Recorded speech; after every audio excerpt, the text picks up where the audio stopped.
আজ নববর্ষ, বাংলা প্রথম দিন, পহেলা বৈশাখ। কেন সবাইকে নববর্ষর শুভেচ্ছা, নতুন দিনের শুভেচ্ছা।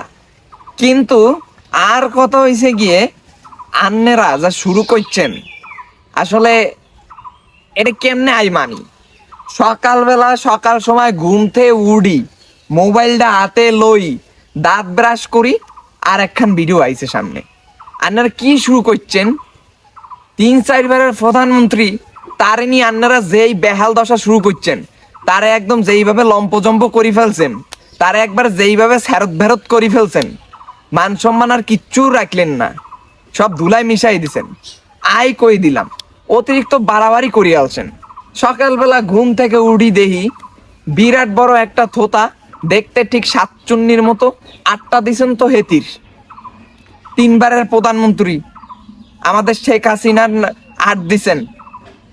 একটা দৈত্য, একটা মূর্তি, একটা এই কি বলে ওইটা, সাতচুন্নি, একটা পেতনি বানাই, মাথার ভিতরে একটা বাস ঢুকাই, এরপরে এইরকম করি, খাড়া করি, কারা করি, আরা ঢাকা শহর আপনারা ঘুরি বেড়াইতেছেন। কাজটা কিন্তু আপনারা একদম ভালো করতেছেন না, বলি দিলাম। হেতি যদি কোনো রকম ভাবে চট করি বাংলাদেশে হান্দি যায়, আপনারা কিন্তু গর্গি গর্গি কোনো সৎ খুঁজে পাবেন না। সমস্ত গর্ত কিন্তু অলরেডি মনে করেন লোডেড, সব কিন্তু ফুডা মারা, ফাঁকা মারা। আপনারা কিন্তু গর্ত খুঁজে পাবেন না, পালানোর জায়গা পাবেন না। এতে ঢুকি প্রথমে এই যে আপনারা সাতচুন্নি বানাইছেন, এটার প্রতিশোধ প্রথমে নেওয়া হইব। আপনারা যেই কাজ করছেন, আর আর দিল ফাটি যায়, আর দিল ফাটি যায়। এইটার কিন্তু একটা চরম চরম প্রতিশোধ নেওয়া হবে, চরম প্রতিশোধ নেওয়া হবে, বুঝে দিলাম। হ্যাঁ, প্রতিশোধে কিন্তু কোনো সার নাই, বুঝে দিলাম। 50 বছর পর হইলেও এটার কি প্রতিশোধ নিয়ে সারবো।